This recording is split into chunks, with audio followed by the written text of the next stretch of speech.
And let's move on to a chapter that's still going on, and that is the chapter of Jaime Mungia. I see you, Joshua. Oh, trilogy with Ernie Smith.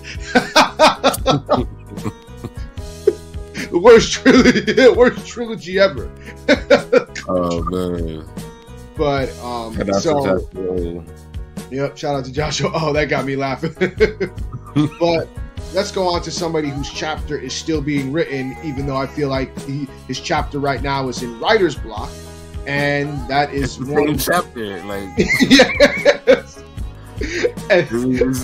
It's like the choose your own adventure, but like you're afraid to choose like the third adventure, so you keep doing adventure 1 and adventure 2. You get that outcome each time, and it's like you're not progressing the story at all. Like, that's where we are with Munguia right now. Yep. But, and he fought Ballard last night. But before we get into that, we got to talk about one William Zepeda, because he had quite a fight last night with Luis Angel Vietas. Oscar's been hyping up Zepeda. So, and he's been looking like the goods, though. I mean, Oscar got good reason to hype him up. Let's not make him seem like he's coked out his mind crazy or something. Oh, no. Absolutely not. No. Zepeda has a lot of talent and there's a lot of potential. He's looked good so far. I've been hearing stories of him sparring Matias in the gym, and those spars were war. So, if he's hanging with Matias and sparring, this guy has to have some grit to him. That was my first thought.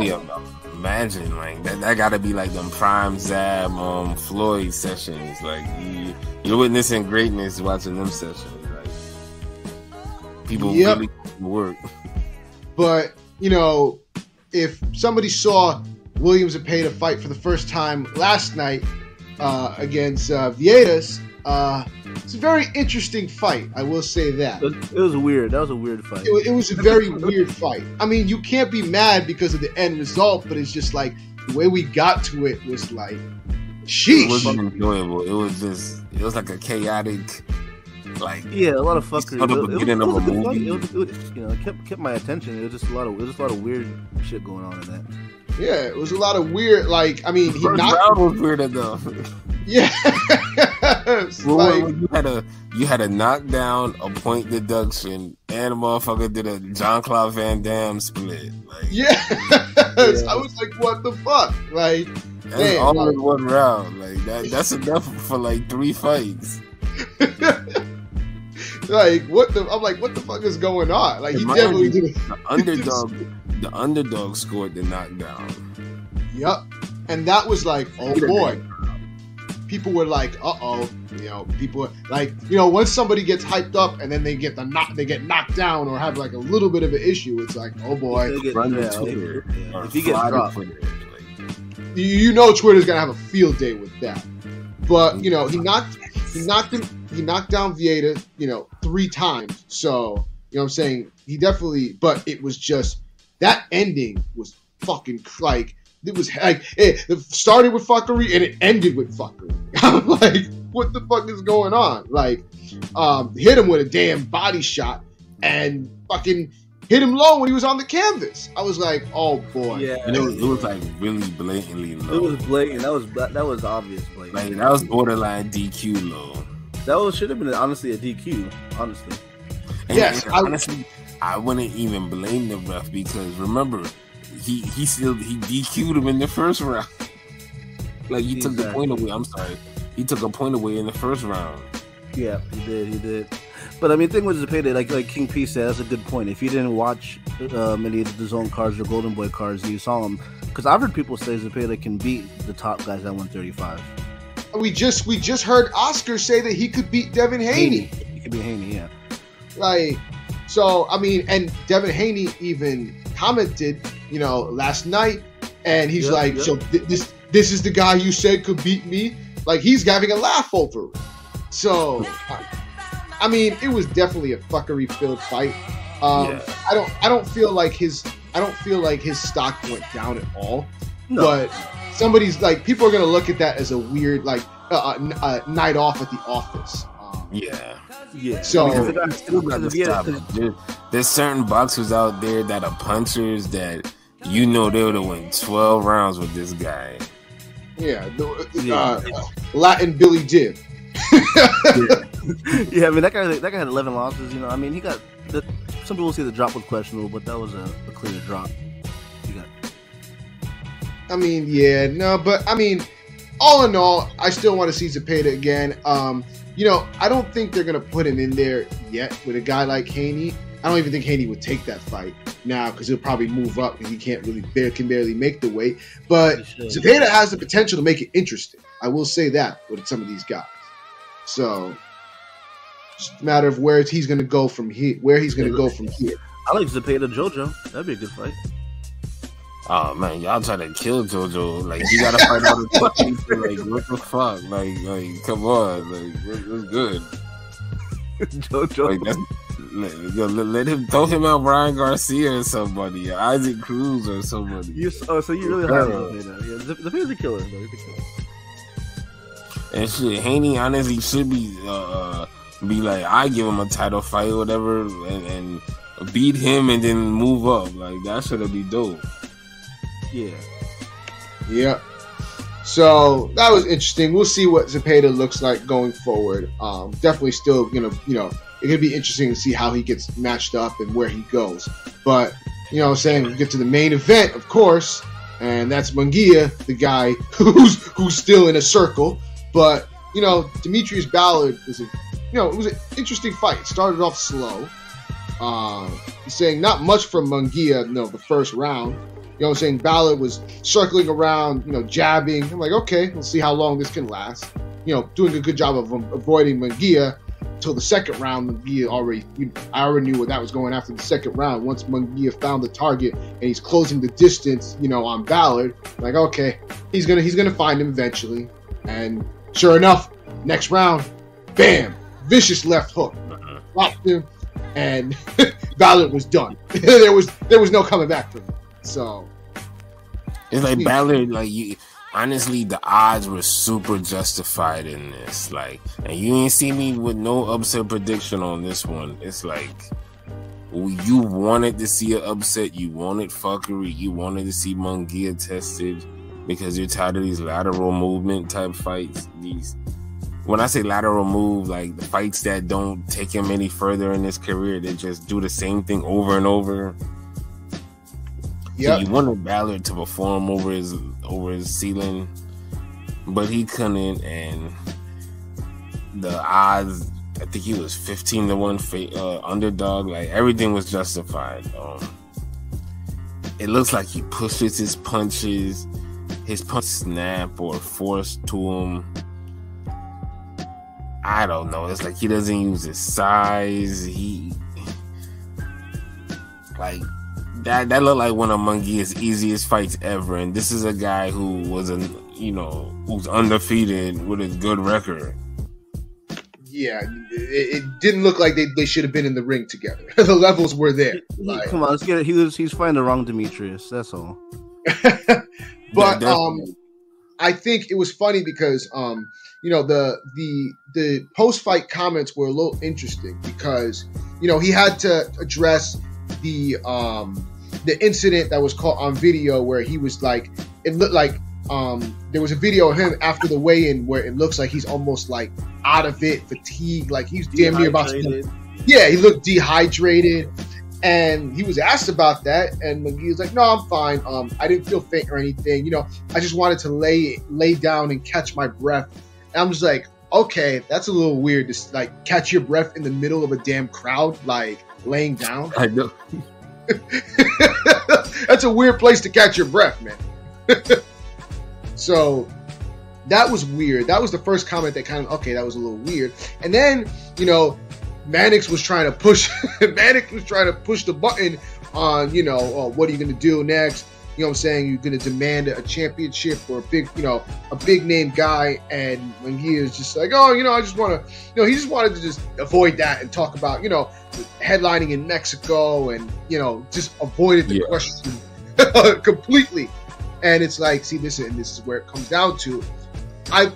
Munguia, to me, I'm sorry, Munguia is already kind of he already is reaching the point where it's, what are you doing? Shit or get off the pot.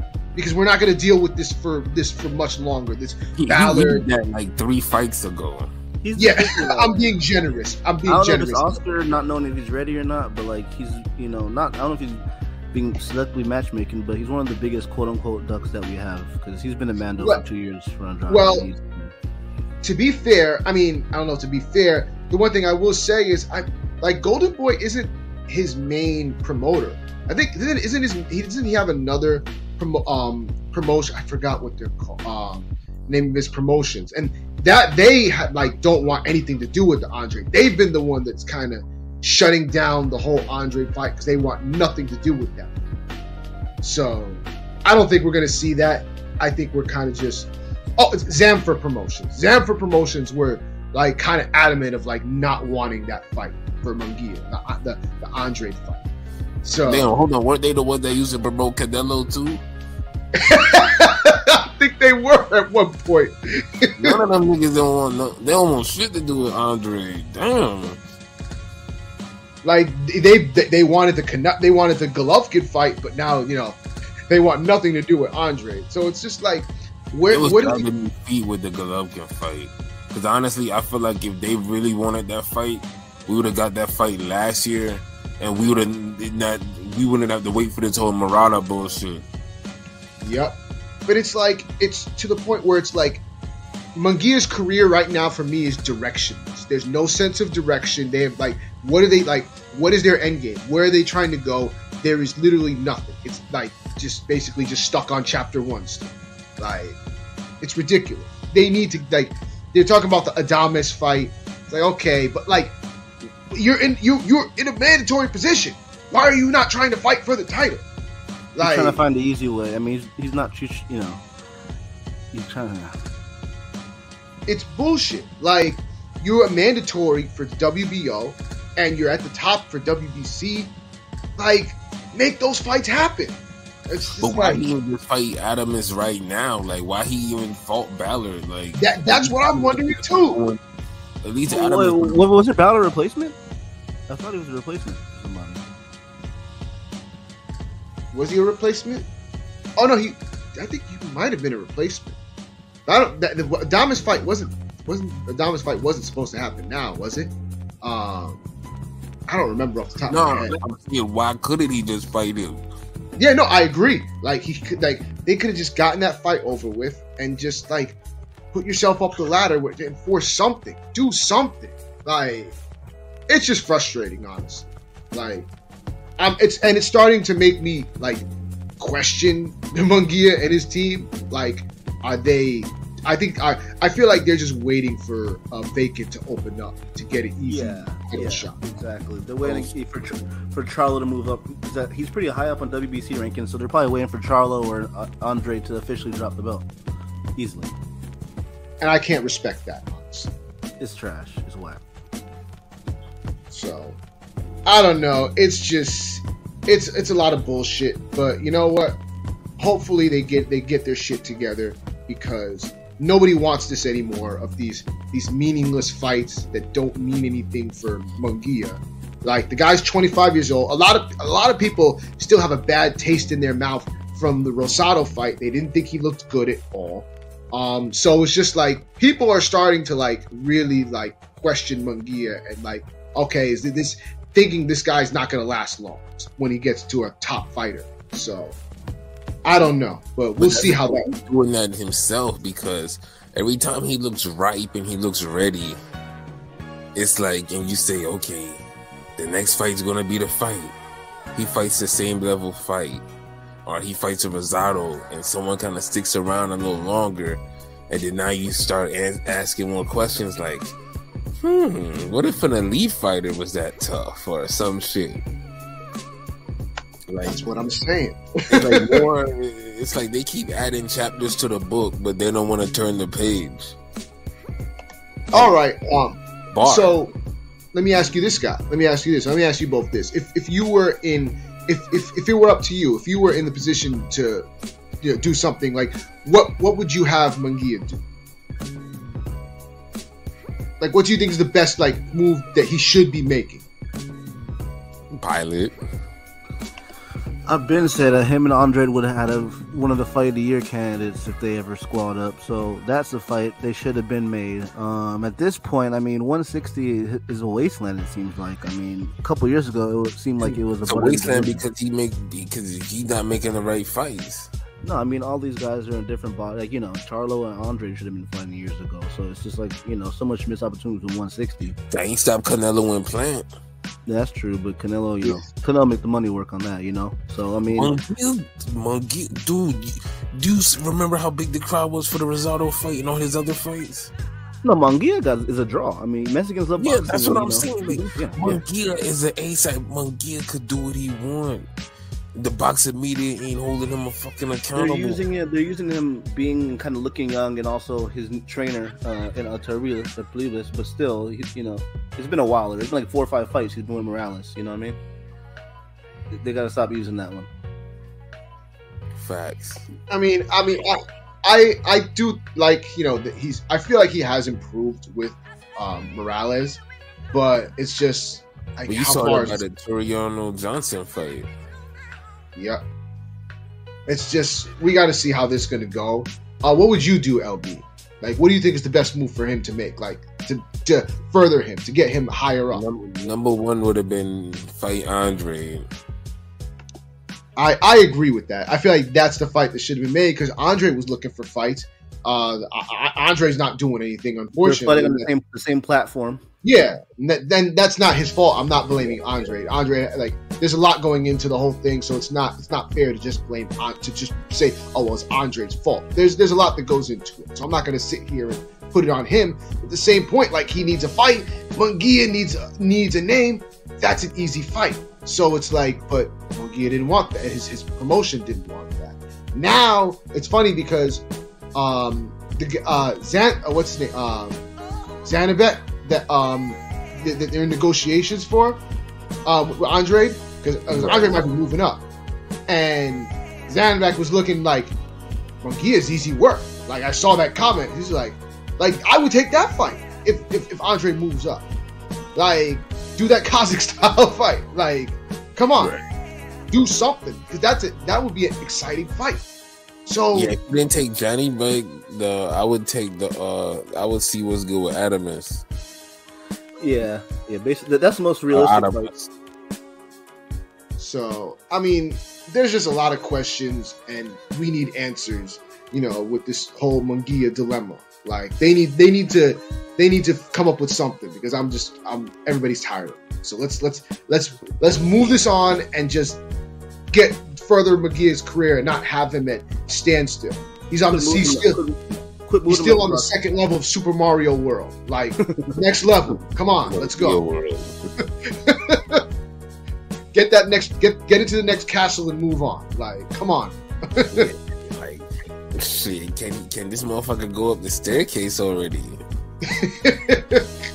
I feel like he's like chilling right there near the bottom, like just waiting, and it's like we're waiting for him to step up and go up the staircase so he could complete the castle, and he don't want to do that.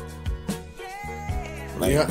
He could have now Golovkin's locked in for the Murata fight, so he gotta wait till that's done. But the thing is, if Golovkin win that, he's gonna be looking to see what Canelo do. Yeah, and if you're Golovkin, you're gonna go for the Canelo fight over Munguia. Oh yeah, we know how that's gonna turn out. So Charlo, we don't know what's going on because he got the legal problems. So it's like he waits to a year now where he might have to end up fighting for an interim title or some shit, which is weak, very weak. So I don't know. There's just a lot of moving parts. Who else after that? That's the 2 belts, right? Yeah. Wait. Yeah. That's it. Like, because the Murata belt, the unification. So yeah, because Murata's gonna sit on that. So he's sitting on that, waiting for Triple G. So yeah. So that's it. Like, well, he could fight Eubanks, like. But that's only a dope fight, I think, if he goes over there. True. I mean, but Eubank also wants, like, he's still now back to the, oh, well, I want Golovkin in the UK. It's just like, oh, you could have done this years ago. Like, you had your chance. Like, come on. It's ridiculous. But yeah, Kel did that so you don't have to go through that. Exactly. Oh, boy. But, you know what I'm saying? That was our weekend of boxing this weekend. So which I'm kind of low key disgusted with. This is a mid ass boxing weekend. Like oh shit! What Joshua O say? Fuck it, Munguia versus Hurd. I was thinking that. Oh boy! I mean, but Hurd needs to get a win under his belt first. That's what I'm saying. Hurd needs to, like, if Hurd could get back up and kind of get his career back together. That would be a hell of a fight. I would definitely want to see that. But Hurd's going through some shit. Then, if that happens, we're going to be like, man, Hurd Charlo. Exactly. And then that opens up another can of worms. So, you know what I'm saying? Worms that should have been opened years ago. So, I don't know. I kind of agree with LB's sentiments. This weekend of boxing is... I mean, Friday they had a quick little showbox card that was decent with Jermaine Ortiz and Kroll, but that was only. You mean gift decisions, right? Like, oh yeah, you saw that one. Yeah, that was low key, but it was cool. But Jermaine, Kroll getting a gift decision kind of just took the sales out of that for me.